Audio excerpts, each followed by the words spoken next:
Амархан сайн байцгаана уу Монголын ард түмээ. Миний бие 2010-аас 14 оны хооронд Эрин цагийн дуудлага нэртэй 100 цуврал нэвтрүүлгийн 5 хүндээ хүргэсэн билээ. Тухайн нэвтрүүлгээр 1990 оноос хойш Монголд орж ирсэн ардчилсан либерализм гэх харийн шашны тухай тэр тарих угаалтаа ашиглан бидэнд өндөр хүүтэй доллараар зээлэн дээр нь төгрөгийн ан шиг унган хэрхэн биднийг өрөнд оруулдаг тухай үндсэн суурь тэдний мүлжилгийн арга барил механизмын тухай та нарт тайлбарлан хүргэсэн байдаг. Өнөөдөр 2019 оны нөхцөл байдлаас харахад Монголд хувьсгал эд өрнөж байна. 1921 оны хувьсгалтай адилхан хувьсгал мөн л 3 шаттайгаар үргэлжлэх болно. Эхний шатанд нь нийт ард түмний төсвөр төвчээр нь барагдан бослог үүмэн самуу эхлэх. Хоёрдугаар шат нь харийнхантаа нийсэн урагчтай тооцоо бодох.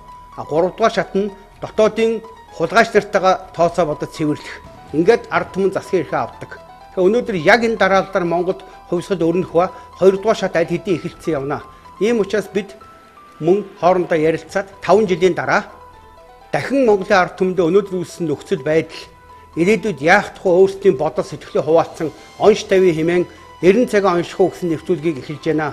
Цаашид 7 хоног үрийн 5-г Бямб гарагийн орой 9 эсвэл 10 цагт үргэлжлэн цуврал байдлаар та бүхэнд хүрэх болно. Ингээд та бүхэн минь бидний санаа зовн ярьж байгаа, онш тавьж байгаа гол үндслэл гарц цэнтрийн тухай сайн сонсож өөртөө тунгаан авах гээхээ ухаанаар хандан оншоо тавьцгаана уу?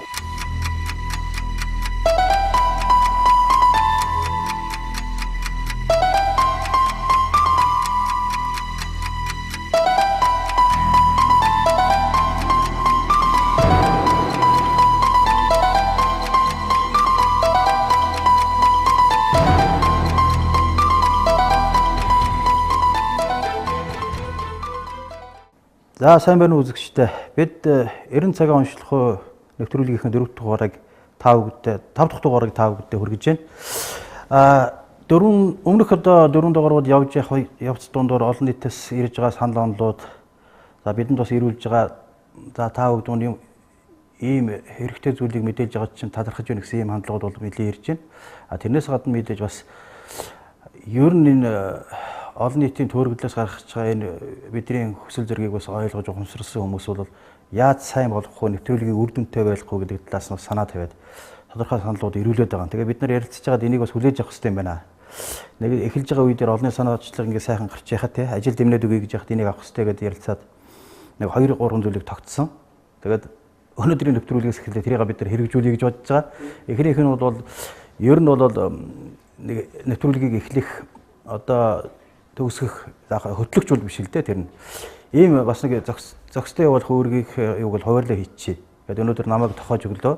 Хоёр дахь нь бол бид нар бас нэг ярилцж байхдаа нэг цагийн нэвтрүүлэг юм чинь тэн дээр нэг тодорхой нэг удаагийн хэллэг дээр нэг удаа хүн 3 хүний нэг нь хэлэхдээ нэг 10 минутаас доош юм багтаачих. Тэгвэл арай юутэй юм хүмүүсийг уйдах чийлэхгүй талтай юм байна гэсэн олонний саналыг харгалзаж үзлээ. Бас 3 дахь чухал бид нар бодж болоод за ийм байна даа гэж тогтсон нэг зарчим бол тухайн олоос ирээд байгаа санал бас нэлээд тийм байна.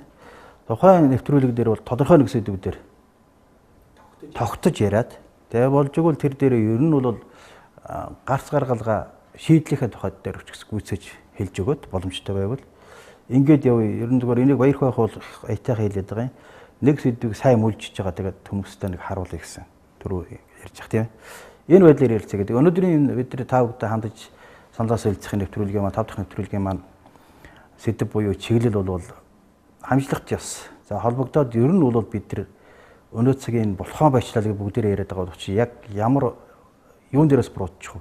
Хэрвээ эзэн холбогдох тогтоох гэдэг бол хэн юу юм? Яг гол юм дээр алдчих уу гэдэг тал дээр хүргэхээр одоо ингээд ярьцлага эхэлж байна. Түрүүний ярьжсэн та нэг хамжлагч яс гэдэг нэг энэтэй холбоотой юм да. Энэ ер нь цаг үеүүдэд тухайн цаг үеийн түүх эргэлтүүд дотор бол өөрөө өгдөл юг сургамжуудыг үлдээсэн байдаг тухай нэг дурдж байсан. Одоогоос нэг 5 жилийн өмнө 14 онд Монгол орон даяар 110 гаруй сум 90 жилийн яваад тэмдэглэсэн дээ. одоо санаж байгаа бол. За тий. 23 он гэдэг ихэнх 24 он. 14 он тэгээд 90 жилийн ойд тэмдэглэсэн. Тэгэд 90 жилийн ойд тэмдэглээд 100 гаруй сум ер нь бараг Монгол даяар л тэмдэглэж болсон дөө. Хичнээн тэрбум төгрөгөөр үлээд тэмдэглэсэн. Тэр чинь зөвхөн улсаас гарч байгаа төсөв зардлаа шүү дээ. Дээр нь тэр ард иргэдийн карманаас гаргаж байгаа хөрөнгө мөнгө бол хэдэн зуун тэрбумаар тоологдох зардал одоо тэр баяр тэмдэглэх бас хийсэн баг. Тэгээ энийг чухам яагаад тэр 90 жилийн ой тэмдэглээд байгаагаа утгачраа бид тэр болгоно сайн бодож тогтож үзээгүй л дээ. Ганцхан баавар одоо нэр солисны баяр гэж нийтлэгдсэн. Нэр солисны баяр гэж. Үндсэндээ бол 1924 онд өнөөгийн одоо байгаа энэ 330-аад сумын нэг 100 гаруй 3.1 нь 24 онд байгуулагдсан байна. Тэгээд 90 жилийн ой тэмдэглэж байна гэсэн үг. Тэгээд хуучин одоо тэр одоо нөгөө Вэскүн ван ноёныхоо нэрээр нэрлэгдчихсэн одоо хаа гүний өшөө шүүжигдэх гүний өшөө дайчин бэйсийн өшөө гэх мэт нэртэй байсан өшөөд бүгд нэрэн солигдоод ямар нэгэн уул хайрхтын ч юм уу нэртэй болж өөрчлөгдсөн. Тэр нь бааврын хил дээр нэг талаар үнэн байгаа. Тэгэхээр тэрнийхээ баярыг одоо нэрээ солиод тэрийг сумаар одоо шинэ тутам байгуулагдсан гэж үзээд оогоо тэмдэглэжсэн.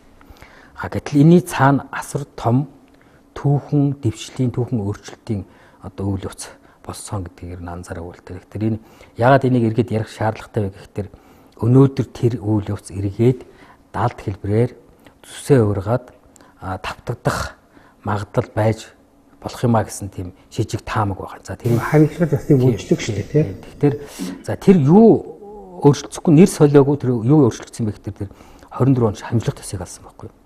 Монголд даяар Монгол даяар.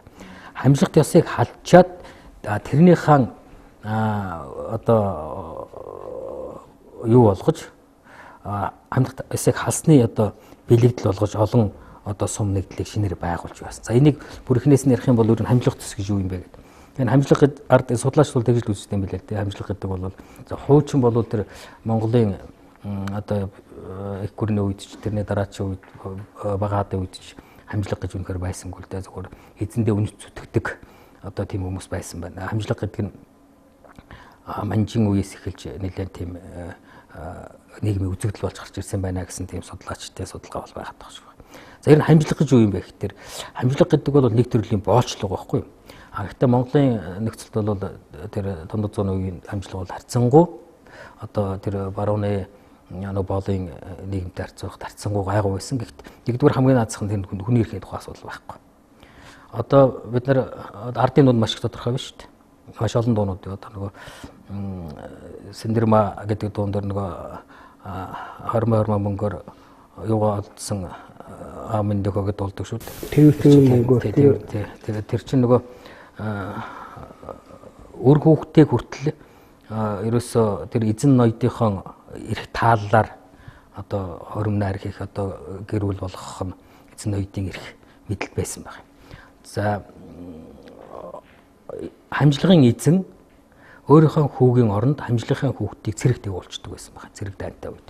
За хамжлагын эзэд өөрсдөө одоо татвар төлдөггүй. Татварыг өөрийнхөө хамжлагуудаас татаас авч төлдөг байсан байна. За хамжлагын эзэн манж хятадын мөнгө үйлэгчдээс пөвсүүдээс хэмжээний зээл аваад тэрийг төлж дийлхээ байгаад тэр нь одоо хэдэн 100 дахин өсөж үржээд тэрийг буцаага төлөвлөхдөө буцаад нөгөө өөрийнхөө хамжлагуудаар татаас авч төлдөг байсан байна. Асар олон баримт бий. Бараг 30 нутаг болгонд ийм үзэгдлүүд тавтагдаж байсан. Түрүүчийн бид нарын нэг удаагийн уулзалтаар яриагаар ярьжсэн одоо ил болоод тэцгээ байгаа тэмцэн нь бол тэр цэцэг нуурын дугуйлан ард авишин хөдөлгөө маа гэж. Болохоо байсан одоо сайн арчууд нь зүс зэхтэй гар чангатай сайн арчууд нь одоо шилийн сайр болж тэр амжилт төсөйг эсэргүүцэжсэн одоо нэг төрлийн одоо өөр өөрсдийнх нь одоо тэмцлийн арга хэлбэр болчихсон байна. За 20-од оноос өмнө Монголын нийгмийн хүн амын 51 орчим хүн хамжлага байсан.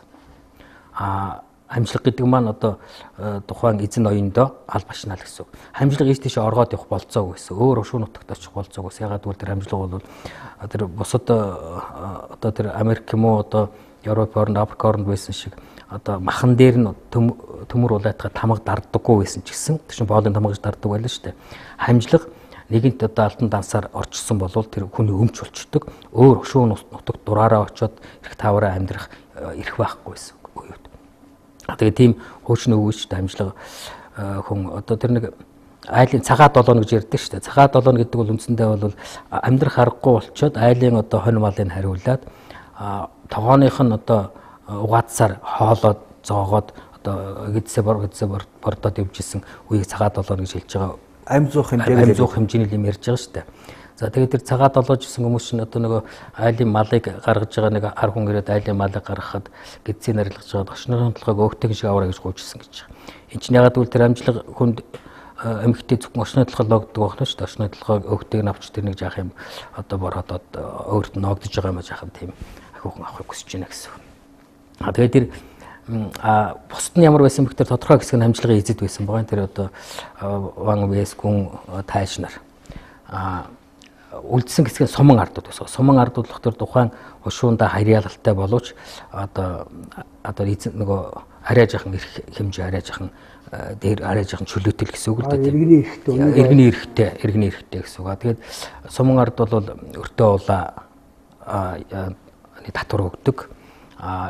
Эзэн ноёндоо татвар өгдөг, бас татвар өгнө. Цэрэгт явах хэрэгтэй. Зэрэгтэй үүрэгтэй тийм албатай тийм хүмүүс байсан байгаа. Хамжлагууд бол тэгээд үндсэндээ тэр бусад хүний эрхийн тухай асуудал байхгүй. Эзэн ноён хэрвээ өөрийнхөө код өөр нэг шууны сайхан одоо нэг ноёны хамжлага нэг сайхан охин байх юм бол шууд богтолж яваад өчтгөл байлаа шүү дээ. Одоо тэр гарт магна канон дээр байгаа чинь тэр хамжлагын нэг хэлбэр шүү дээ. Тэр охины ноён наваад охиндоо хүүдээ авч өгөө хүчээр авч өгөө тэрийг эсэргүүцээд гарч байгаа. Тэр хэдийгээр уран сайхан боловч тэрний цаана уран сайхан өгнөн байгаад байгаа. Тэгээ энэ хамжлагт ёс гэдэг юмыг дэлхийн нийтээр уулаасаа байлсан үе. Дэлхийн нийтээр энийг халах нь өөрөө нийгмийн дэвшлээсэн. 1641-42 онуудад болсон тэр Английн хөрөнгөний хувьсгал гэж Оливер Кромвелийн толгойсон Английн хөрөнгөний хувьсгал гарч. Тэр англичууд хөрөнгөний хувьсгал гарч гарсных нь гол утга зорилго нь тэр хамжлагыг устгасан байхгүй. Хамжлагыг устгаад тэрнийхээ үр дүнд Англи 18-19-р зуунд дэлхийн тэргүүлэгч гүрэн болж босч гарч ирсэн. Хамжлагыг устгасныхаа үр дүнд. Гэтэл Европ орнуудаас хамгийн сүүлд хамжлагыг устгасан хоёр орнооны юу гэх тэр нэг нь юу вэ? Орос 1861 онд байна. Нилээн хожуу амжилга устгаж байгаа. Амжилгыг хэдий хэмжээний хожуу устгах тэр хэмжээгээр одоо нийгмийн дэвшил хожуу ирдэг тийм зүй тогтол харагдаж байгаа. Франц агвах хувьсгал бол бас амжилгын эсрэг хувьсгал шүү дээ. Хаанч ёсны эсрэг хувьсгал байхгүй юу? Тэгээд одоо болтол Оросыг Европын одоо хоцрогдсон зүүн хязгаар гэж үздэг ойлголт баруун Европт төгөөмөл байдаг шүү дээ. Тэр нь хамжлагаасаа хожуу салсных нь одоо үр дүн байна гэж. За мөн 20 дугаар зууны ихэнх үед Турк бас хамжлагаасаа салсан. Туркийн өнөөгийн одоо Турк эцэг гэгддэг Ататуркийн хийсэн олон шинжилгүүдийн хамгийн оргил нь хамгийн гол үндсэн шинжтэй дэвшил нь тэр хамжлагыг алсан явдал байна. Туркийн хийсэн Ататуркийн хийсэн ажил. Гэтэл бид хизээ энэ хамжлагт ёс гэдэг юмнасаа салсан байх тэр 21 онд ардын хувьсгал яллаа. 21 онд ардын хувьсгал яллаа. Тэгээ 22 оноос эхлээд энэ хамжлаг ёс гэдгийг өөрчлөх алхмуудыг стратегиар хийж эхэлсэн. Хамгийн түрүүнд нөгөө хамжлагын дансанд байсан хамжлагт ардыг данснаас нь чөлөөлөөд суман ардтай адилхан эрх хэмжээтэй болгосон байна. Өөрөөр хэлбэл сонгох хэрэгтэй болсон 21 оны үед чинь 21 22 оны үед чинь нөгөө анхны шуу чуулганд чинь нэг хамжлага байсан хамжлагынхаа ноёнтой хамт зэрэгчээд шуу чуулганда зэрэгсээ суугаад засгийн асуудал шийдэлж хэлээ шүү дээ. Тэгээ хамгийн сүүлчийн том өөрчлөлт юу гэхээр засаг захиргааны нэгжигснэр зохион байгуулсан байхгүй 24-нд. Засаг захиргааны нэгжиг зохион байгуулаад хуучин одоо Алах Дөрвөн аймаг 80 гэдэн хошуу байсныг жижиглээд хошуу болгоно өөрийнхөө эзэн ноёныхон нэрээр нэрлэгдэж исэн. Тэрийг бүгдийг болиулаад тухайн бүс нутагта хамгийн одоо сайхан одоо шүтэгддэг хайрлагддаг уул хайрхтахын нэрээр тэр хошуудыг сумдыг нэрлээд эхэлсэн байна. Жишээлбэл одоо энэ төвийн энэ хэсгийг чинь одоо хуучин Төшөдхан аймаг нэг Богдхан уул аймаг, Шивлцгтан аймгийг одоо Хантаашруулан аймаг гэх мэтээр нэрлээд Ахай Бэшээ өршөөгүүдийг одоо Цэцэрлэг уулын өршөөч гэдэг юм иймэрхүү болгоод нэрлээ явж байгаа. Энэний илэрлэл нь юу гэхээр тэр 1924 онд тэр олон сумдыг шинээр байгуулад хуучин байсан тэр хамжлагт ёсыг бүрэн халсных нь илэрлэл болгож тэр сумдыг байгуулсан байгаа байхгүй. 24 он тийм том дэвшлэл хийснийхаа 90 жилөг энэ 14 онд 2014 онд бид Монгол даяар нийтээрээ тэмдэглэсэн шүү дээ. Тэр бол зөвхөн нэг нэр сольсон баяр биш. Хүндрэлтний хэмжээнд бүхлөт нийгмийн дэвшлэхэж үздэг тийм том хойслын өөрчлөлтийг хийсэн байна. Тэгээ тэр нь юу гэхээр 24 онд үндсэн утгаараа бүрэн ялаад 24 оны үндсэн хуулийг батлаад энүүгээрээ том нийгмийн дэвшил болсон гэж үздэг. Хамгийн харамсалтай нь тэр 24 оны тэр хуучин нийгмийн том өөрчлөлтийг өөрчилсөн нийгэм том дэвшил хийсэн үйл явцыг өнөөдөр огт үнэлдэггүй, эргэж ярьдаггүй. За ер нь бол тэр амжилт ёс хэвээрээ байх ёстой байсан юм тэр ойлгодог, ярьдаг, түүхийг тэгж тайлбарладаг тийм бүхлөтэн улс төрийн сонирхол байна л да тийм. Өнөөдөр ягаад энийг ярих ёстой юм бэ гэхээр өнөөдөр энийг эргээд яагаад иргэн сөхөж ярих ёстой юм бэ гэдэг асуудлыг бид энэ дээр ярих гэдэг шүү дээ. Тэгэхээр одоо тэндээс өнөөдөр яагаад бид хамжлагыг эргэж ярих болчихоо? Өнөөдөр нөхцөл байдал ямар байна вэ гэдэг дээр. Тэгэхээр ингээд судлаад яг өнөөдөр манай Монголд үүссэн байж байгаа энэ их үр зээл тэгээд нойр хоолгүй зүтгэж байгаа мөртлөө амьдрал биш тийм амь зуулах төдий болж хувираал. Тэгээд ингээд дэлгүүрийн лангуу дүүрэн бөөн бараа юу ч хүссэн зээлэр аваад авах боломжтой гэдэг ингээд харахад бол маш сайхан одоо хилдгэр хөгжиж байгаа юм шиг одоо хөгжил буруу нэрлээд байгаа нэг юм байгаа юм шиг. Энд тэмдгүү байшин барилга баригдаад. Тэгэл бол өөрөө сайн хөдөлмөд мөнгө олох юм бол бүх юм чинь байна гэдэг ингээд нэг юм байна шүү дээ. Тэр энийг ингээд сайн судлаад яагаад бид өрөнд ороод идэв? Яагаад зүтгэж байгаа мөртөө болдгүй юм? Яагаад хинээс ч дүү сайхан байгалийн баялагтай нутаг гадар нутгийг өвдөө зүлдээсэн. А бид нар бол ингээд солонгосоос аялахаар сайн хэлээд идэг.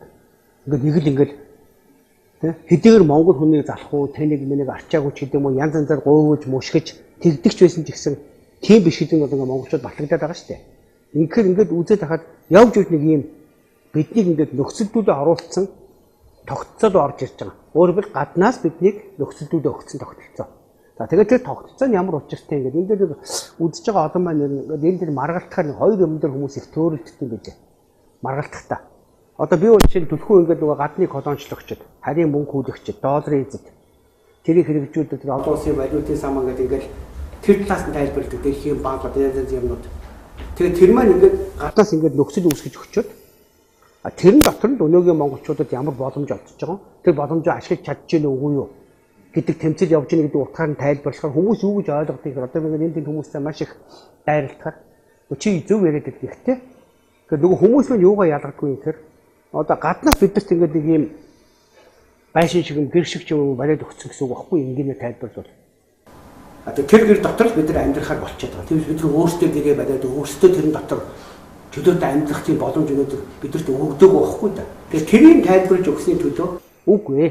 Өөрсдөө гэрээ барьцсан юм шиг нөгөө доктортлыг дийлдэ авчирд нөгөө доктортлж байж байгаа боломжийг зөв буруу ашигласантай холбоотой маргаанд чирж аваач чи ингээ маргалдах гэх тэмээ ямаа гэдэг байхгүй юу. Тэгэхээр ингээд яг саний хэлгээр ингээ би бол төлхөө үнэхээр монголчууд ие олоод цаашаа хөгжиж нэгдүгээр нь гаднаас үүсгэж байгаа нөхцөлдүүлээд байгаа нэг л арилгаж чадах юм бол доктортлоо тэр хэрүүл уруу тэсэлтэй зодоо нүдэн уугаад ямар нэгэн дээр болчихно гэж үздэг үүднээсээ ингэж нэгээс судалгааныхаа эцэстээ эндүү орсон гэсэн үг шүү дээ. Тэгэхээр би нэг жоох ингээд унжруу тайлбарлаж байгаа юм биш үү үзэгчдийн бас зөв ойлгоорой. Яагаад ингэж жоохон алсаас хөтөөд байгаа юм шиг яриад байна гэхээр энэ гаднаас хийж байгаа нөхцөлдүүлж байгаа юм байна өөрөө дэлхийн хэмжээнд томсгоод авчаа хараад тэгээд манай Монгол улсын их Монгол улс дараа нь тэр нэг баг хаадын үеч гэнэ манжийн дарлын үе коммунизмын социализмын 70 жил одоогийн америкизмын 30 жилд ингээ үзэхэд бүх зүйл тогтол дандаа давтагдаад байгаа.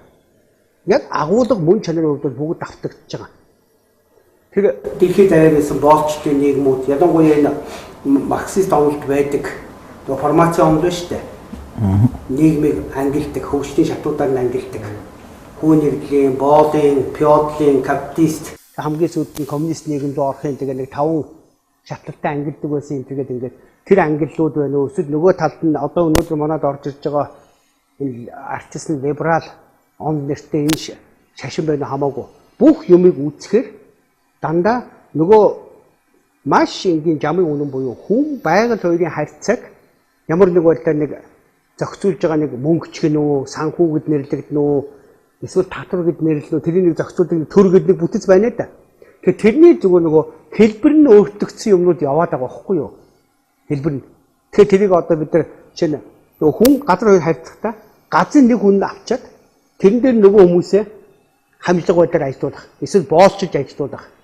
Эсвэл тэрэн дээр үйлдвэр байгуулчаад дахиад нөгөө хүмүүсийг нэг тодорхой нэг хоолны нэг угаац олох хэмжээнд цалин өгөөд ажилуулахын тэгээд нөгөө хүн газар хоёрын харьцаан дээр тэрний бүгдэнд нь зориулсан газрыг хэн нэгэн хүн авчаад тэгээ буцаагаад нөгөө хэдийгөө мүлждэг хэрэгсэл болгож хувиргаад байгаа ийм л юм дээр л нөгөө наад нэг юмнууд чи яваад байгаа. Би танаас нэг асуулт асууя. Одоо сая капитал банк лөө нөгөө татан болгочлаа шүү дээ. Тий. За өмнө нь бол хэд хэдэн банкуд татан болгож байсан манайх. За тэр банк татан болгож байгаа цаана нэр нь ямар үйл явц өрнөчөд байна вэ? Энэ эргээд татвар төлөгчдийн мөнгө тэрний завсар одоо хичнээн хэмжээгээр шамшигдаад нөгөө санхүү улс төрийн бүлэглэлүүд дундаас нь одоо чанаргүй зээл аваад тэрийг хичнээн байдлаар одоо тэр дампуурч байгаа банкны нэрээр тэрийг хаалгаад ард нь энэ бүгдийг одоо жирийн татвар төлөгчд энгийн одоо хөдөлмөрчдийн халааснаас тэр бүхэн хөгдөж байгаа энэ өөрөө хамжлагын нэг хэлбэр мөн үү гэж. Тий, наача хамжлагын хэлбэр бодох ерөөсөө өнөө цагийн хамжлага өөрөө үйлчлэг шүү. Хамжлаг гэж одоо сая тодорхойлж байна. Би бол энийг өнөө цагийн улс төрийн шинжлэх ухаанд геополитикийн тэр нэр томьёогоор неоколончлол буюу шинэ колончлол гэж нэрлэгдээд байгаа шүү дээ. Санхүүгийн системээр нь дамжуулж тухайн улс үндэстнийг өрөнд оруулж барьцааж мүлждэг. Гадар нутаг байгалийн баялагийг өөрсдийн өрөнд оруулах замаар хүснээр авч хэрэглэдэг гэсэн энэ шинэ колончлол нь нэлээд тийм төгс хувилбар руу очиж байгаа. Мөн төгс хувилбар руу. Тэгэхээр капитал банкны болон энэний урд төр дампуурдаг анод банк гэнэ үү, зоос гэнэ үү энэ бол зүгээр л нэрнээсээ үл хамааран одоо манайх ингээд бүрэн хянаад мөлжөөд байгаа долларын эзэд энэ чинь хувийн компани гэж олон жил тайлбарлаж байгаа. Доллар гэдэг бол хувийн компани өрийн бичиг.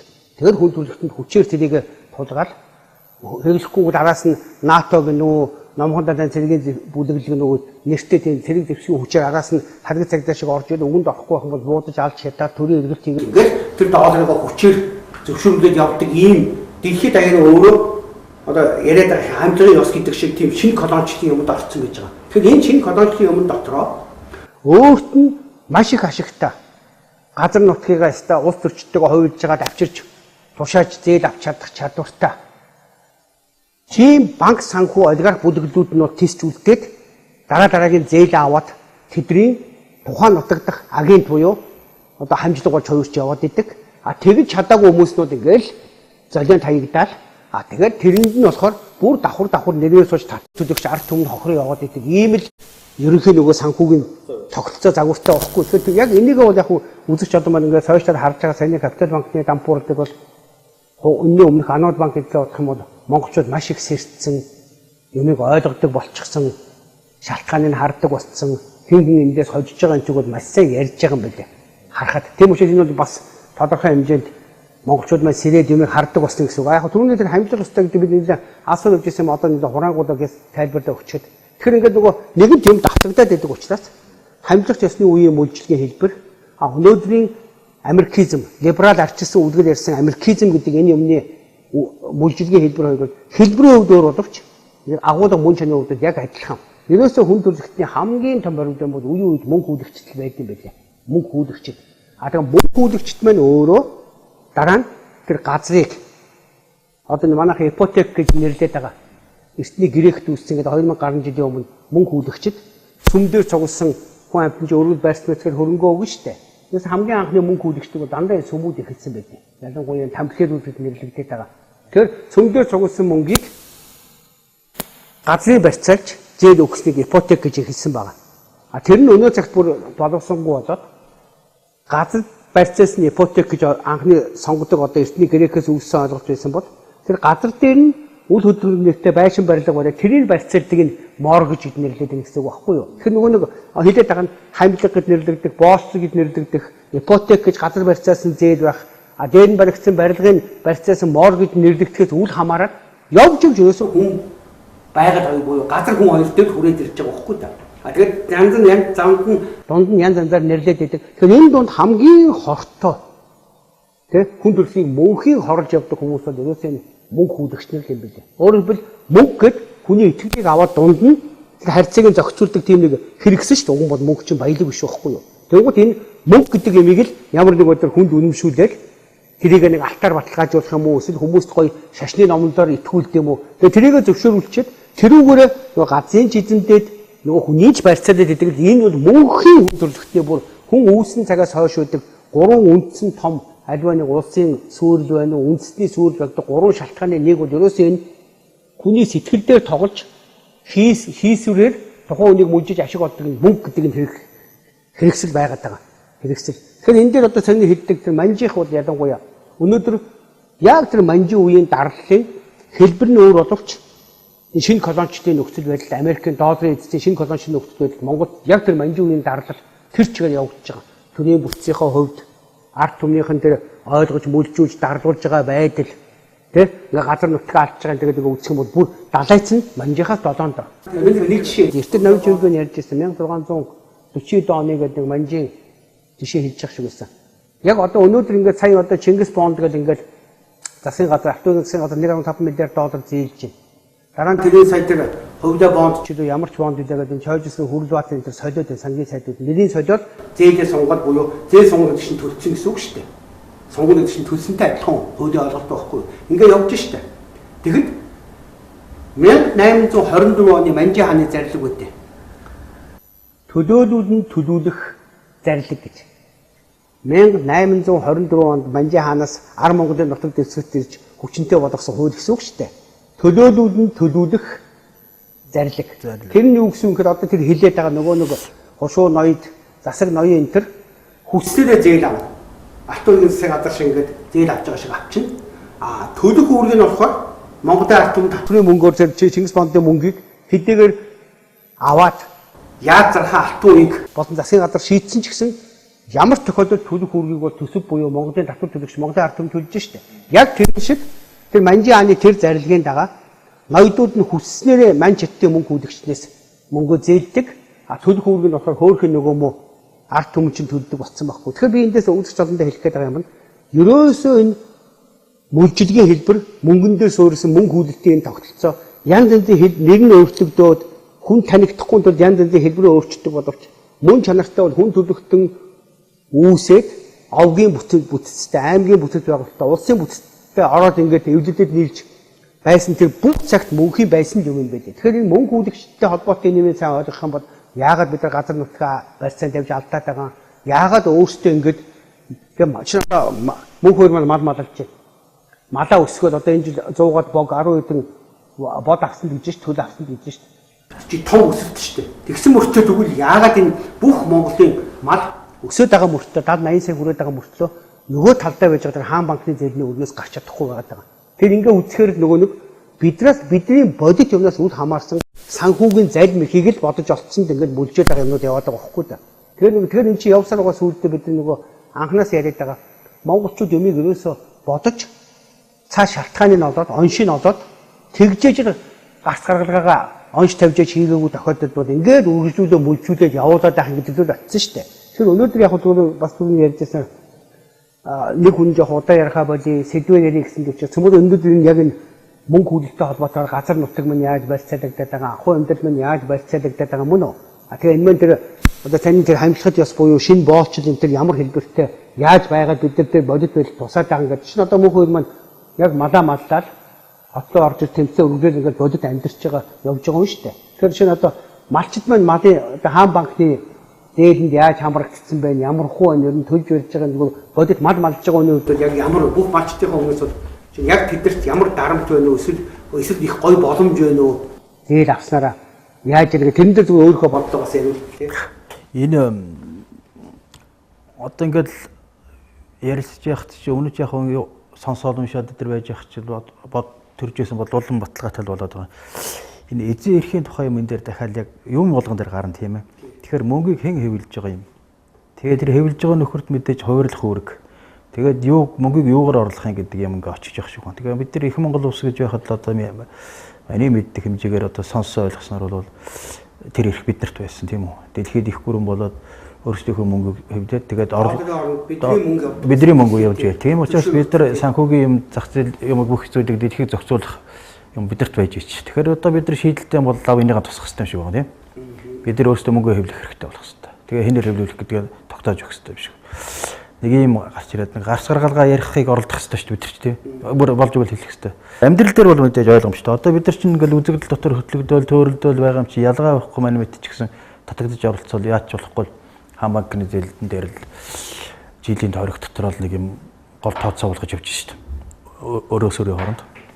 Яг өнөөдөр бол одоо нэг 4 сарын дунд болж байгаа энэ хооронд чинь нэг өрнөөс нэг мултарж байгаа дүртэй болоод шууд буцаад барьцаагаа их өдөг одоо өдрөд 4 сар 5 сар чинь ноолоор авлаа бүгд тооцоолно ноолуурн дээрээс мултар нэг банк зээл өгтө яг тэг тооцоолно хамгийн сүүлийн төгсгөлийн нэг хаалтын зээлийнхаа юг 4 сараар хийдэг байхгүй одоо ингээд 4 сарын 20-нд манайх зээл өгнө л дөө одоо хэд нэг 7 хоногийн дараа 7 тэгэхээр гэлзал хэдийн ямаага самж байгаа л доо одоо манайх бүгд дээр бүхэл тэгж байгаа.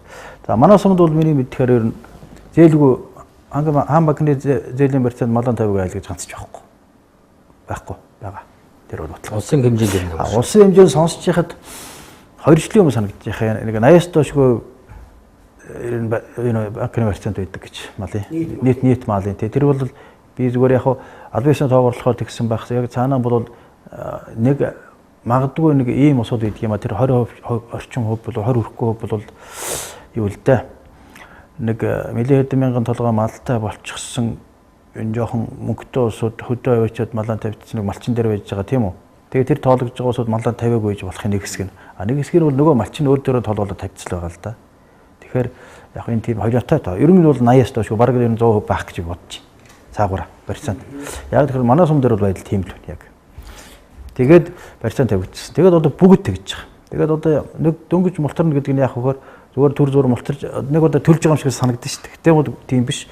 Нэмэгдээ тавигдсан урчилсан одоо хоорондоо тавьдсан өөр зүйлүүд бол тэрнээс нь давтсан байгаа. Тухайлбал манайх гэтэл одоо нэг хэрэглээ толгомцсон хэрэгтэй үлдэж байгаа өөр зүйл яг амьдрал дээр өнөөдөр одоо үлдэгдэл нэг 5 сая орчим төгрөгөө өгнө л дөө.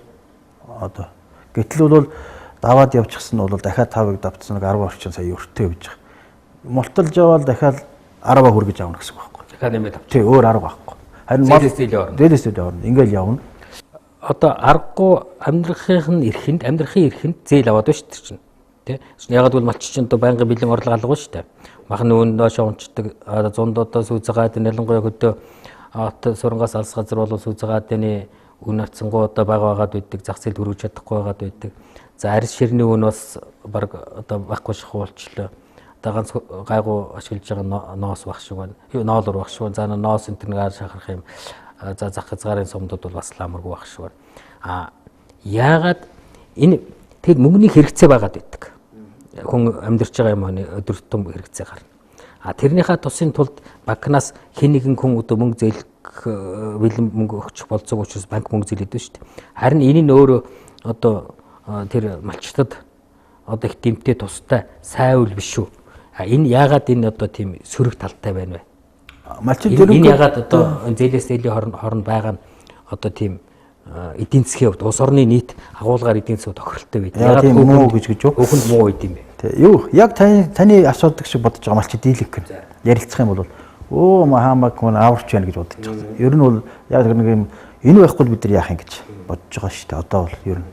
Тэгээ яг тэгэхээр цаад учир олохгүй байгаа учраас ямар их давхар юм өгөөд Баярхүүхийн хэдэд эдгээр нөгөө мөнгөний хань шунаад төгрөгийн хань шунаад долларын хань өсөд байгаагийн зөрөө цаана яаж хорлож улам хэд ихийн нугалд төлж байгаа. Тэрний цаана бараа бүтээтгэн үн яаж өсөд нөгөө өнөөдөр малын үн жоох өсөж байгаадаа тайвшрах шалтгаан биш болж байгаа гэдэг. Тэрний цаана хэдэн давхар юм төлж байгаа гэдэг юм ингээд ярьдаг штэ. Над дээр бол ингээд Баярхүүхтэй яриа сууж байхад энэ бол ойлгогддог баха. Ингэж байгаа юм биш үү гэдэг холболтыг ойлгож. Ихэнх хүмүүс зөвхөн жирийн ярихад малчтай ярихад бол ер нь бол тийм утгатай юм байна. Ер нь хаан банк байхгүй бид нар барахгүй болсон. Тэгэхээр эн чинь аврагч гэж ойлгож байгаа. Эн чинь бидний том төвөргөл гэж шууд хэлэх хэрэгтэй. Том төвөргөл бөгөөд бид бол амь зуулгын төдийд давхар өрхөнд ороод барьцаанд орчихсон байгаа. Түрүүнийг хамжлаг гэж ярьж байгаа. Босод ямар ч өнгөөр ирсэн гэсэн нэг л зүйл гэж ярьж байгаа шүү дээ. Үе үе түүхэн цаг хугацаанд байсан одоо байж байгаа арга гэдгийг онж харж ойлгох хэрэгтэй болчиход байгаа. Тэгэхээр энэс бүтэн ултрах хэрэгтэй. Тэгээ би гаргалгааны талд хэлээд бид одоо тогтолцооны өөрчлөлт гэж ирж байгаа. Тэр дотор бид нар хамгийн чухал юм саяын ярьж байгаа сэдвүүдээр ихэд бид нар яаж энэ аж ахуйгаар өргөтүүлсэн давхар барьцсан хамжлагаас гарах уу гэдэг зэрэг Монгол улс мөнгөө өөрөө хэвлэдэг болох хэвээр. Мөнгөнийхөө нэгжиг тогтоос алтаар тогтоож байгааг бол өөр юмар тогтоох хэвээр. Тийм үү? Оновчлоо зөв юмар тогтоох хэвээр. Ингэж бид энэс мартах хэвээр гэж харж байгаа. Таны асуулт зүйл. Хэрвээ хаан банк байхгүйсэн бол зээл өгдөг ямар нэгэн банк байхгүйсэн бол яах хэвээр байсан? Мэдгүй өөр нэг юм оролдож явдаг байх тийм дээр яадаг байсан бол. Тэгэхээр энэ дээр юм байгаа даа. Энэ цаг үед бол тийм яг одоо яг ингээд бий болж одоо яг 10 жил бүр хамгийн багаар ил энэ мөнгө санхүүгийн тогтолцооны тухай өнөө цагийн шинэ колоничлол мөнгө тухайн улсын мөнгө хэвлэх хэрхийг аваад өөртөө хэвлэсэн доллар гэдэг хувийн компанийнхаа өрийн бичгтээ холбож өгөөд тэгээд доллараар зээл өгөөд яг тэрийн төлөх болохоор тухайн улсын үндэсний мөнгөнд тэмдэгтийн нь доллартай харьцах шиг унгах замаар тэр хүн өрнөөс гарахгүй шүү дээ. Блокнод өөрөөр би долларыг $1 1000 төгрөг авахад зээл авчаад 2 жилийн дараа төлөхөд $1 2000 гоцсон байхад миний ноолурын үн тэгж нэмэгдэхгүй учраас тэгээд дээр нь татвар матвар зөрөөд миний худалдаж авдаг талах дахиад минь боловсролын үйлчлэгийн үнүүд бүгд дулаан цахилгаан бүгд нэмэгдчих учраас ингээд хэд хэдэн талаас хэрчүүлээд хизээч өрнөөс гарахгүй байхгүй. Тэгэхээр яг энэ загварыг л би 10 жил тайлбарлаж байгаа дээ шүү дээ. Одоо ингээд сая ингээд бид нэвтрүүлэг хийгээл ингээд энэ тэнд байж байгаа яг нүүр тулж хэлэхгүй ч гэсэн нэг интернетээр нэг тийм нэг тавигдсан манай нэвтрүүлгийн доороос комент бичиж байгаа тий тэр ингээ харахаар маш их багассан ч гэсэн нэг уламжлалтаа 90 оноос хойш орж ир тарих угаас нэг том тарих угаалтын суур зарчим яваад идэв. Энэ бол ерөөсөө барууны одоо Англи Америкийн ч нөө барууны сургуулиудын эдийн засгийн одоо хичээлд нь ялангуяа монетарист онол буюу мөнгөний онол дээр шууд заадаг нэг өгүүлбэр байдаг. Мөнгө бол хамгийн универсалны бараа. Өөрөөр мөнгө бол бүх юмд хөрвөх чадвартай тий бараа. Нэгэнт өөрөө мөнгөөр бүх төрлийн барааг худалдаж авна, үйлчлэгийг худалдаж авна, тий гэрээ хийгээд ихнэр хүүхдийг ч худалдаж авч болно, боолыг хамжлагыг ч худалдаж авч болдог хамгийн хүчрхэг тий бараа учраас тэр мөнгөний үн цэн нь өөрөө хүүндээ оршдгийг гэдэг нь монетарист онлын суур зарчим байхгүй юу? Тэ? Тэгэхээр ерөөсөө хүн төрөлхтний тэмцэл бол энэ мөнгө хүүлэлт ба мөн мөнгө хүүлдэггүйгээр мөнгийг өөрийн хянаад зөвхөн бусдын хоорондын харьцааг зохицуулдаг хэрэгсэл гэдэг солилцооны хэрэгсэл байлгах гэдэг дээр л мөнхийн тэмцэл явж ирсэн байгаа байхгүй юу? Тэгэхээр манай их Монгол улс яагаад агуу бүх дэлхийд тэр их хамгаалан авчирсан гэхээр энэ мөнгийг хүүлдгийг болиулаад мөнгө хүйсүүнийг цаазаар аваад тэгээ хаан өөрөө мөнгөнийх нь баталгаа болсон учраас тэр мөнгө нь хүүлэгддэггүй бүх улсын дотор хүмүүсийн хоорондын шудраг худалдааг зохицуулах дээр нь хүмүүсээс олсон орлогоос нь тэнцвэртэй зөв шудраг татварыг авах хэрэгсэл болгоод тэгээ буцаагаад хуваарилдаг гэсэн ийм үндсэн үүргээ биелүүлжээс учраас их Монгол улсын үед дайны дэлхийд амар амгалан тогтсон гэсэн үг. Тэгэл тэрнээс хойш ингээд задаад ихсэн үе нь болохоор нөгөө Монголын төрөнд хаан нь мөнгөө хэн чадхаа болоод дараагийн үр ач нарууд нь тэр мөнгө гэдэг юмны агуу тэр философийн ойлголтоо мэдхээ болоод тэрийг зүгээр нөгөө яг одоогийн өнөөгийн монетарист онол шиг өөрөө хэвлээл хаан нь өөрийнхөө зурагтаа зоосоо дэлдээл тэрийг араас нь хайш мэш элдэн юу хариуцахгүйгээр тэр нь гараас гар дамжиж хөндөр хүүтэй шаглагдаад ингээ явдаг үрдгийг хянахаа болсон цагаас ихтэй их Монгол улсын хямрал задрал дөрөөлөл ихлээр араас нь манжийн төр орж ид нөгөө мөнгө нь албан ёсны хуульчилсан мөнгө хүүлдэг тогтолцоо болгож хувилгаад ингэсэн зүй тогтол хүн төрөлхтөн дээр ингээ мөнхийн явагдаад байгаа. Тэгээ хүмүүс энэ тэсгээ болохоороо мөнгө хүүлэгчдийн эсрэг дэлхийд даяараа хувьсгал болдгийн нэг том хувьсгал нь одоо тэр хилээд байгаа Окторийн хувьсгал, Монгол дөрнөсөн хувьсгал тэгээ Европ даяар дөрнөсөн тэр нэг коммунизмын гэдэг амчээс явж иж мөнгө хүүлэгчдэр анх ихэлсэн тийм юм ш цаад цуур юм нь бол ард түмэн бол мөнгө хүүлэгчдийн эсрэг босцдог. Тэрийг болохоор мөнгө хүүлэгчдийн эсрэг биш болгоод үйлдвэрийн эзэд капиталистуудын эсрэг болгож хувилгаж дундаас нь самууруулсан үн дахиад нөгөө мөнгө хүүлэгчд ажиглагддаг байхгүй да онлыг бичээд. Тэгэхээр өнөөдөр ийм асуултаа. За дайн самуу дэлхийн хэмжээний дайн болоход мэдээж охирол одоо тэр гамшиг зовлон бол өгүүлэхээ аргагүй их байна. Гэтэл тэр их гамшиг зовлон цус нулимс дундаас ашиг олдог гэсэн үг байна. асар их ашиг олдог. Бүр хэд ердийн нөхцөлд ердийн одоо инг 50 цагаас хэд дахин хэдэн 10 100 дахин илүү нугуулж ашиг олдог хэсэг байна. Дэлхийн 1-р дайнд ашиг олсон хэсэг бий. Маш 2-р дайнд ашиг олсон хэсэг бий. Яг түүнтэй адилхан эдийн засгийн хямрал гэж ярьдаг шүү дээ. Одоо бид нар энэ саяхан эдийн засгийн 8 оны үед эдийн засгийн хямрал бид нар нэг даваад гарсан тийм 2008 оны үед. Одоо ихад нэг эдийн засгийн хямрал байна уу гэж асуудал яриад байгаа. Энэ эдийн засгийн хямрал болоход за мэдээж одоо жирийн дунджаас доош давхрах юм бол тэр хямрал доор нэрвдэт эхэлж байгаа. А тэндээс ашиг олдог хэсэг байна даа. Манайд хүртэл. Яаж ашиг олоод байгаа? Тэр ашиг олж байгаа хэсэг чинь нөгөө бид нарын яриад байгаа тэр нөгөө давхар цаанаа давхар одоо хамжлага маягийн шудрагус одоо ашиг олж байгаа маягийн тийм байгаа юм биш үү? За ингээд ихлээд ингээл л да. Яг энэ дэлхийд даяар энэ хувийн мөнгө хүлэгчид дэлхийн засаглалыг байгуулсан 300 жилийн түүхийг эхлээд харчмаар юм билээ. Өөрөөр би эртээ нэг ярьжсэн хамгийн анхны хувийн төв банк буюу Bank of England байгуулагдсан 1694 буюу 95 он санагдаад байгаа. За ингэж явсаар угаад дараа нь тэр мань Английн ардаас цаашаа бүтэн том Америк төвлөө нүүжчихэд юусо засаг төртөй хамтарсан энэ төр биш. Дангаараа хувийн банкуд, хувийн корпорациуд доллар хэвлэдэг болсон чинь 1913 он. За ингээ 1913 оноос хойш дэлхийн 1-2 дугаар дайн бол цэвэр эдгээр энэ санхүүгээр нь дамжууд дэлхийг захирддаг эзэн дүүрэн байгуулах гарсан золиоснд дэлхийн 1-2 дугаар дайн. Өөрөөр хэлбэл өөрсдийнхөө энэ мөнгийг зөвшөөрүүлж тэрүүгээрээ дамжуулж энэ улс гүрнүүдийг мүлждэг болохын тулд тэд нар энэ бүх дэлхийн 1-2 дугаар дайныг зохион байгуулж хэдэн сая хүний амьд насаар тоглож иж энэ өнөөдрийн том дэлхийн эзэн дүүрнээ байгуулсныг бол одоо бүгд зөвшөөрсөн юм шүү дээ энэ ойлголт нь.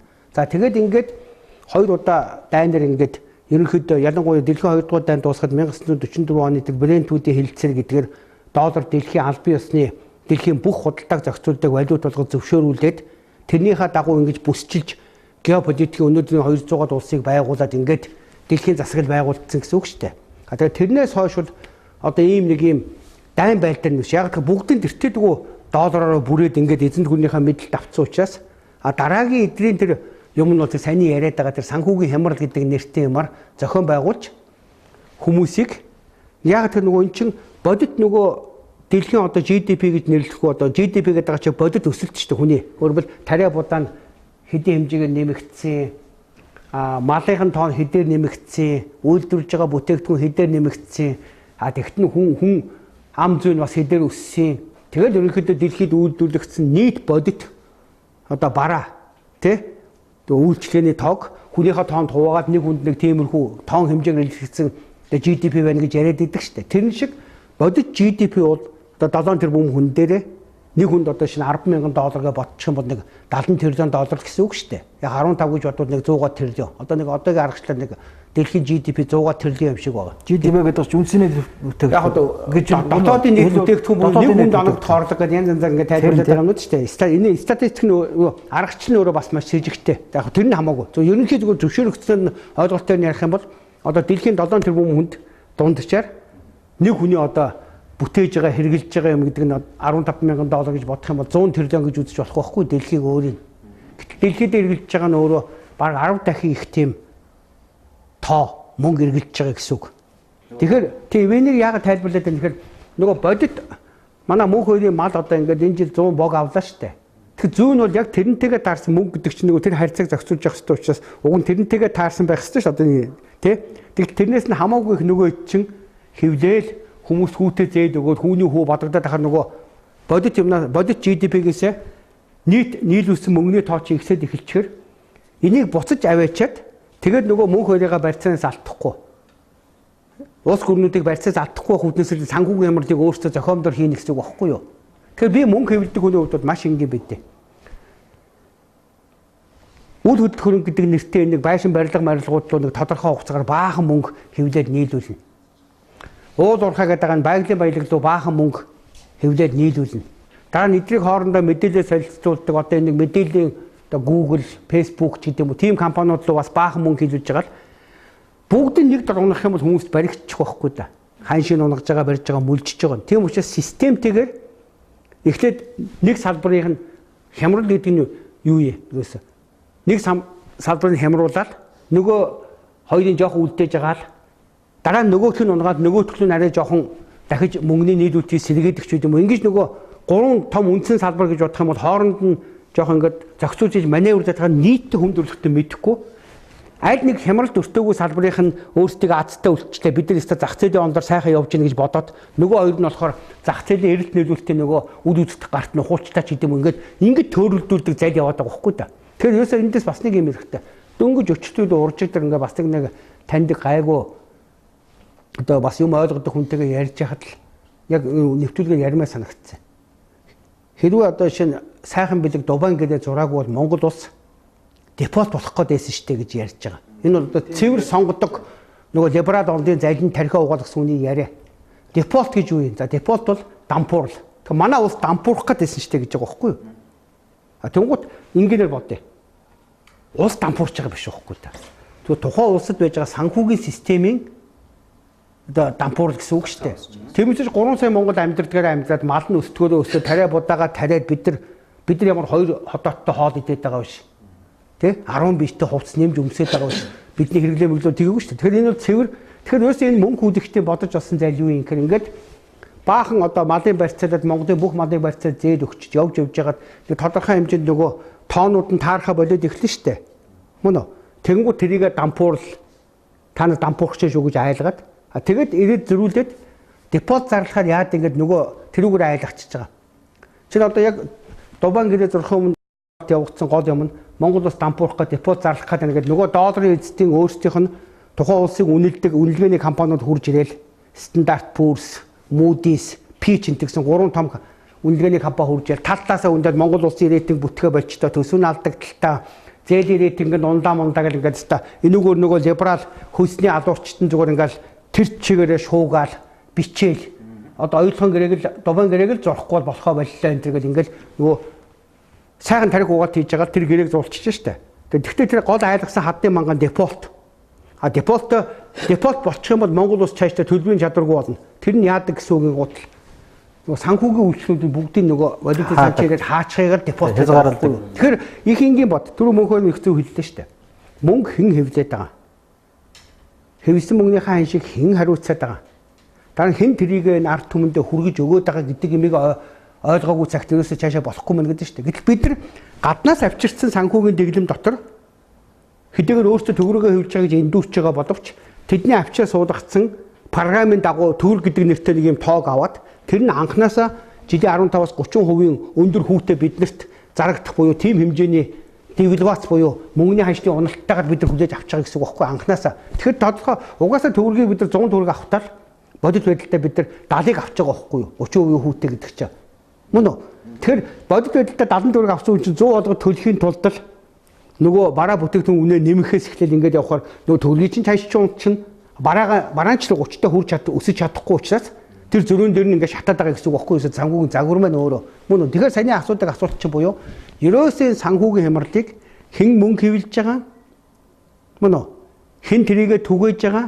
Хэн ханшин тогтоож байгаа гэдэг хүн л зохион байгуулдаг болохоос биш бусд нь бол дандаа өртөж явдаг юмуд. Тэгээд Монгол улсыг санхүүгийн хямралаар далиндуулж мөлчихийн тулд Монгол зориулсан нэг програм хийхин тулд тэр валютын сан нэрж хагаад stand by гэдэг юм уу extended fund facility гэдэг янз янзын тийм англи нэртэй нөгөө яаж тэр улсыг засаж залж ингэж өөрийнхөө барьцаал өшөө авах уу гэдэг аргачлалаа хийдэг л тийм юм гэсэн үг байхгүй юу? Одоо нөгөө өргөөл баян өвчнгөөл жаргал гэдэг шүү дээ. Одоо улсын хэмжээнд бүхэл том агуулгаар нарах юм бол саяын тэр зээлийн систем маш амжилттай ажиллаж байна. Өр зээлийн систем.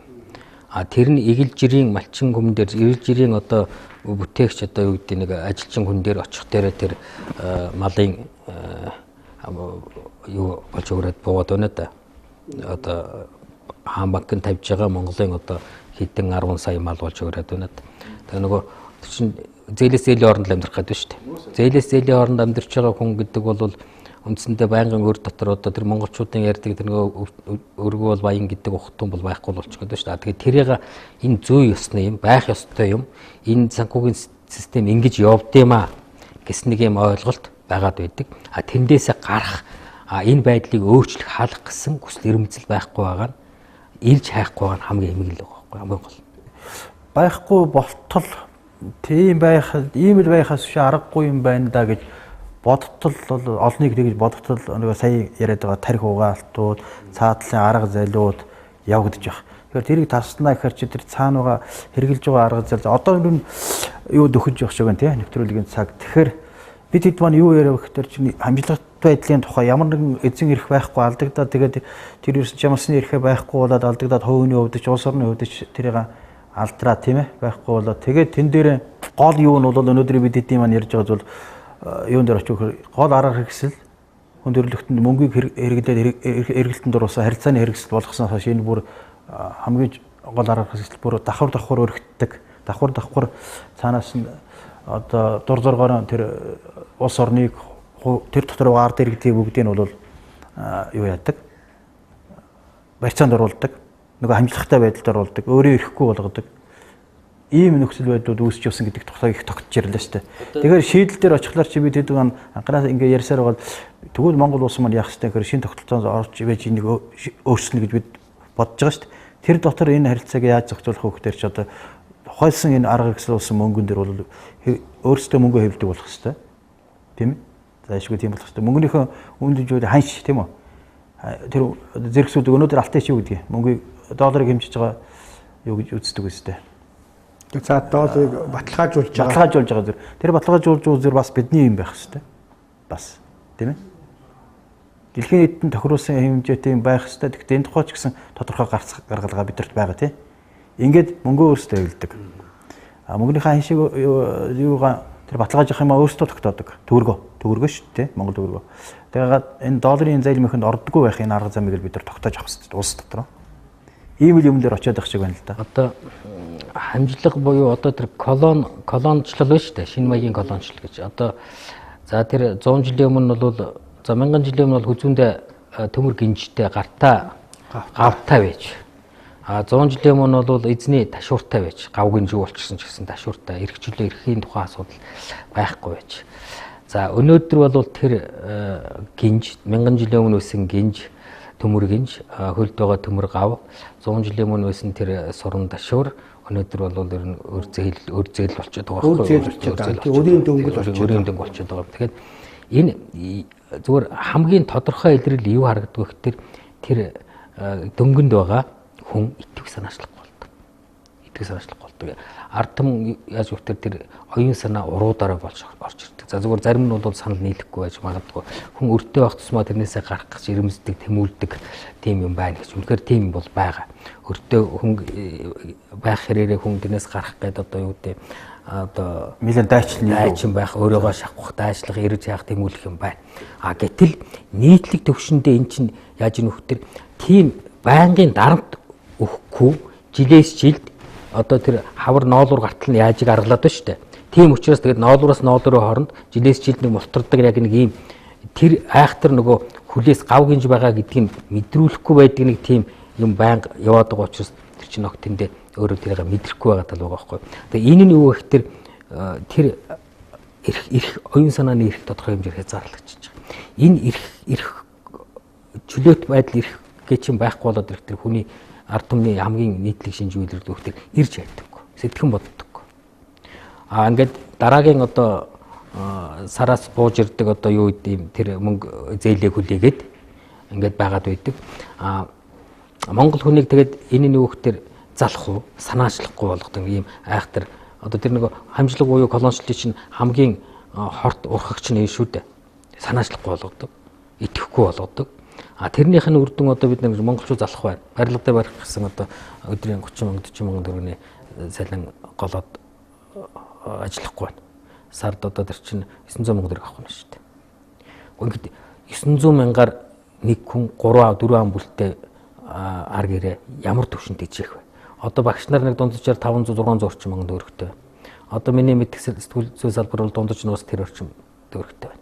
Цалингаас цалингийн хорлол гүйж байгаа байхгүй юу? Тэгээ нөгөө өдөр тутмынхаа амьдрал төвцсээр байгаад тэр хүн өөрийгөө хөгжүүлэх, өөрийгөө одоо тэр бусад боломж олж харах ямар ч тийм одоо боломжийг хагаа хийчих. Үр дүнд нь яаж нөхдөр Монгол хүн залахгүй юм шиг харагддаг, санаачлахгүй юм шиг харагддаг. А гэтэл бодит байдал дээр Монгол хүн одоо солонгос руу гараад очих тэр өөр оронд очих тэр Монгол хүн шиг чадварлаг, Монгол хүн шиг одоо нэг хүний хоёр хүний хийдэг ажлыг нэг хүн хийдэг. Очсон газар доохно өдөрдөгч болчдөг. Очсон газараа маш хурдан одоо хөл дээрээ босоод ирдэг. Маш хурдан тасан зогцдог ийм чадвар байгаад байгаа шүү дээ монголчууд. Монголчууд хэрвээ залхуу байсан бол яах гэж Солонгос руу ингэж хэдэн мянгаараа ойчрлож өдөр шөнөгөө зогсож байгаа. Тэр чинь очиж жаргаж байгаа цэл авахгүй шүү дээ. Ажил хийж байгаа. Солонгост ажил хийдэг бол маш хүнд хүчээр хөдөлмөр. Барагтай хүний хийдгүү хамгийн харбуу ажлыг манайхан хийж байгаа шин гадагшаа цагаашилж байгаа 200 мянган монголчууд. Шалгуудаас ахгүй бол хамаг одоо бас систем төрөл зуурдал явж байгаа шүү дээ. Тэр чинь залхуудаа тэгж яваад байгаа юм биш үү? Монгол бидэнд бол болцоо нөөц нь бол байгаад байгаа. Тэр нь хамгийн гол нь бид эх орондоо тэгэх болцоо байхгүй л байгаа байхгүй юу? Тэр өргөө бол баян гэж энэ бол ерөөсөө бүр монголчуудын яг энэ язгуур юм байхгүй юу? Гэхдээ өнөө цагт ийм юм бэлээ. Өргөө бол баян гэдэг бол энэ хөөрхий тэр 98% асуудал байхгүй юу? Ойлгож байна тий? Харин өөртөө бол баян гэдэг нь нөгөө 2% асуудал ээ. Одоо энэний тод жишээ саний капитал банкны жишээ. Өөрөөр хэлбэл нийт ард түмэн хаан банкныхаа малынхаа зээлэндээ, цалингийн тэтгэврийн зээлэндээ хизээч өндихгүй үзэн ядал яаж энэ өрнөөс гарах уу гэл ингээл бүр үндсэн тэр хөөрхөн хүмүүсийн үндсэн одоо бүр хүс мөрөөдөл болчихж байгаа зээлгүй өргөө амьдрах хэсэг гэж. Нөгөө талдаа олигарх гэдэг хүмүүс чи юу юм гэхээр өөртөө үед баян байна. Яг тэр тэдэр биш үү? Хизээч тэр зээлийг төлөхгүй. Одоо капитал банкны жишээгээр ундрмаа хариуцлага хүлээхгүй байхгүй юу? Ундрмаагийн хуулийн этгээд хариуцлага хүлээд. Лок нь ойлгож байна уу? Яг энэ долларын эзэдийн дэлхийд даяар гаргаж ирсэн зал чинь тийм байдэ. Ундрмаагийн янз бүрийн компаниуд нь байгаа хөрөнгөөрөө тэр хариуцлагыг хүлээхээс биш, ундрмаа хариуцлага хүлээхгүй байхгүй юу? Мөн үү? Тэгэхээр одоо энэ сагал эрдэнэлэг МСС-ийн Петровисийн оюун гэрэл энэ Макийн Нямтаашэр ундрмаа энэ шүү дээ. Номтой үйл энэ тэр хувь хүнийхээ хувьд хариуцлага хүлээхгүй байхгүй юу? Мөн үү? Цагаан сувргийн орд морд гэдэг ингээд том байгалийн баялгууд эрдэнэт тий бүх монголчуудын нефтийг хангах тэгээд ингээд хуулийн этгээдүүдээр монголчуудыг барьцаанд оруулах тэр эрхийг аваад бүтцийг хийж чадчих юм бол тэрэн дээрээ зээл аваад дундаас нь өөртөө зайсан байсангаар амзаад хүүхдээ Лондон сургаад ингээ хулгайлаад явчихад тэр хизээч тэр өрийг төлөхгүй ард түмэн төлөх байхгүй да. Мэдхийн дээр мэдээж одоо тийм учраас энэ дэглэм чи өөрөө байна шүү дээ. Яг чухамхүү тийм өөр их үр тавиад өөрөө хулгай хийж дундаас нь тансгэлчаад төлөх өрийн ард түмэндээ нөгөө өргүү бол тий жаргалтай гэж хэлдэг ард түмэндээ үүрүүлчихэд өөрсдөө хувь хүнийхээ хувьд хариуцлага хүлээдэггүй хуулийн этгээдүүд дээр хаяулчаад тэрийг арчилсан хараат бус шүүх гэдэг залдангаар хөрөнгөний хурааж авах мохгоо нөгөө тэр бодит нөгөө хөрөнгөд нэлэгдээд байгаа хуулийн этгээдийн зураг бол хайчдаг ийм залиар тухайн улсад өөрийнхөө гар хөл болсон урагч хулгайч овшорчдыг гаргаж ирдэг. Одоо шинэ Дубайн гэрээ байна уу? Оюун толгойн гэрээч гэдэг юм уу? Энэ юмнаас яг хувь хүнийхээ хувьд бол энэ баяр сайхан билэг хязгаарч хариуцлага хүлээхгүй шүү дээ. Яг төрийн учраас нэг буруу зорсон гэдэг магадгүй. Гэхдээ өнөөгийн манай хуулийн тогтцоонд бол аюу хэцүү байхгүй юу? Ашаа яг тэр саяны капитал банкны дампуурал дээр 360 тэрбум хэлж явах шиг байсан. Нийтдээ одоо янз янзын нэртэй ард түмний мөнгө шүү дээ. Нийгмийн 100 гаруй төгрөг байна. Янз бүрийн тэр сан мангийн мөнгө гэдэг. Ундрмаа тэрийг төлөхгүй байхгүй юу? Яг тэрэн шиг саяны эрдэнтээр хийсэн луу юу шүү худалдаа хөгжлийн. Тэ? Тэрэн дээр тэр сагад эрдэнэлийг тэрийг төлөхгүй. Лок нь ойлгож байна уу те? Зүгээр тэр сагад эрдэнэлийг өөрийнх нь тэр янз бүрийн лиценз юмнуудаа буцаж хураалгаад ингэ явцдаг. Тэгэхээр өөрөөр хүний бодит 10,000 төгрөгийг ингээд төрөвчнээс нь авцсан үн болохоор яд аваа явцдаг. Ард түмнийхээ өрийн дөнгөнд орхиод өөртөө нийт мөнгөний урсгалын 98%-ийг хянаад дураараа дургиж дунд чөмгөөрөө жиргсэн тэр олигархууд нь болохоор хязгаарч хариуцлага хүлээдэггүй. Яг тэр хэрвээ олигархууд хариуцлага хүлээчвэл энэ долларын эзэд үйлчлэх дараагийн олигархууд нь гарч ирэхгүй учраас олигархуудын өөрсдөө авч үлдээд ард түмэн дандаа золионд нь явж идэг ийм л мөнгө санхүү татврын тогтолцоо хийж өгч байгаа учраас одоо сангийн сайд Хүрэлбаатар хязгаарч хариуцлага хүлээхгүй. Жишээ нь яг тэр чинь G6 сарын настай засгийн газар энэс гарах ёстой. Тэгэхээр яг гарахад гэж хэлэхэд юу вэ? Тэр одоо хэлэхэд явсаар байгаа бүх юм нөгөө одоо эртний үгээр бүх зам ороомдоо очдөг ч гэдэм үү тэрнтэй адилхан явсаар байгаа бидний тогтолцоо бол очих юм. Өөрөөр бид нар энийг бий болгож байгаа энэ тогтолцоог заавал бүр цоо шинээр монголчууд өөрсдөө ярьж ил бүрэн шинээр хийх л асуудал очдөг байхгүй юу? Одоо 100 жилийн өмнө ийм нөхцөл байдалтай цус сурсгсан зэвсэгт бослого тэмцэл хувьсгалд хүргэдэг байж 100 жилийн өмнө тэгжсэн одоо нөхцөл байдал байна. Одоо октябрь хувьсгал бол яг ийм хэмжээ хязгааргүй үрзээл дарамт одоо ядуур нийгмийн их том ялгарлаас болж бий боллоо шүү дээ. Тийм байдал дээр одоо дөрвөлж гарч ирсэн хувьсгал шүү дээ. Хичнээн одоо сая хүний цус урсгав октябрь хувьсгал. Одоо бол тийм байдалд хүрэхгүй. Ягаад гэвэл 100 жилийн өмнөөс нь тэр Оросын тариачин ч юм уу тэр дахиад Францын хувьсгалын үеийн тэр бүр үгвээгүй гинжнээс шиг алдах юмгүй тийм ард түмэн биш болчихсон байхгүй юу. Ямар ч байсан нэг өөрийн гэсэн оронтой. Ямар ч байсан хүүхдээ нэг сургуульд өндлбөргөө өгчдөг. Болвол нэг дээд сургуульд нэг 2-3 сая төгрөгөд хүүхдээ сургацдаг. Яаж ийм болоод байгаа байхгүй юу. Гэхдээ тэр нь одоо нөгөө зэвсэг юм нь болоод байгаа учраас 100 жилийн өмнөх шиг учиргүй одоо юу гэдэг уухайлаад чулуу бариад ордлууд араад хувьсгал гаргаад ингээд байх болцоог нь хаач. Энэ чинь бас нөгөө тал бас сайн суралцсан шинж байгаа. Алдаанаас суралцсан шүү дээ. Ингэж колоничлол төв сэдвэрлэг болсон. Ингэж болдгоо юм байна шүү. Бүр ингээд юу ч ихгүй сорж болдгоо юм байна шүү. Гэхдээ ямар ч байсан гол зуугаад байх. Амь зургтай үлдээгээд тэгээд тэр гэж явах гэж. Цагман дуусчих юм байна. Тийм. Тэгэхээр зөвхөн ингээд саний хэлдгээр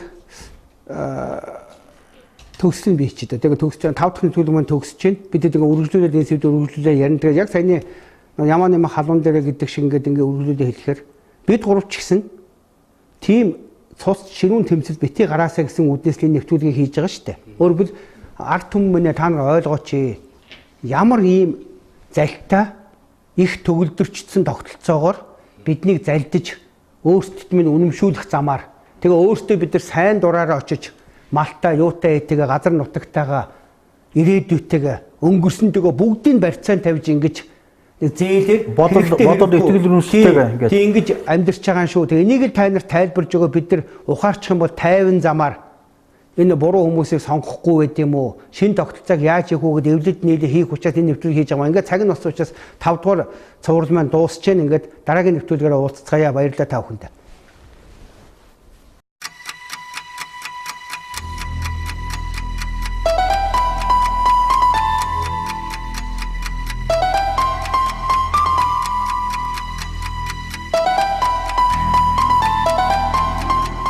Амархан сайн байцгаана уу Монголын ард түмэн. Миний бие 2010-аас 14 оны хооронд Эрин цагийн дуудлага нэртэй 100 цуврал нэвтрүүлгийн 5 хүндээ хүргэсэн билээ. Тухайн нэвтрүүлгээр 1990 оноос хойш Монголд орж ирсэн ардчилсан либерализм гэх харийн шашны тухай тэр тарих угаалтаа ашиглан бидэнд өндөр хүүтэй доллараар зээлэн дээр нь төгрөгийн аншиг унган хэрхэн биднийг өрөнд оруулдаг тухай үндсэн суур тэдний мүлжилгийн арга барил механизмын тухай та нарт тайлбарлан хүргэсэн байдаг. Өнөөдөр 2019 оны нөхцөл байдлаас харахад Монголд хувьсгал эд өрнөж байна. 1921 оны хувьсгалтай адилхан хувьсгал мөн л 3 шаттайгаар үргэлжлэх болно. Эхний шатанд нь нийт ард түмний төсвөр төвчээр нь барагдан бослог үүмээ самуу эхлэх. Хоёрдугаар шат нь харийнхантай нийсэн урагчтай тооцоо бодох. Гуравдугаар шат нь дотоодын хулгайч нартайгаа тооцоо бодож цэвэрлэх. Ингээд ард түмэн засгийн эрхээ авдаг. Тэгэхээр өнөөдөр яг энэ дараалалаар Монголд хувьсгал өрнөх ба 2 дугаар шат аль хэдийн эхэлсэн явна.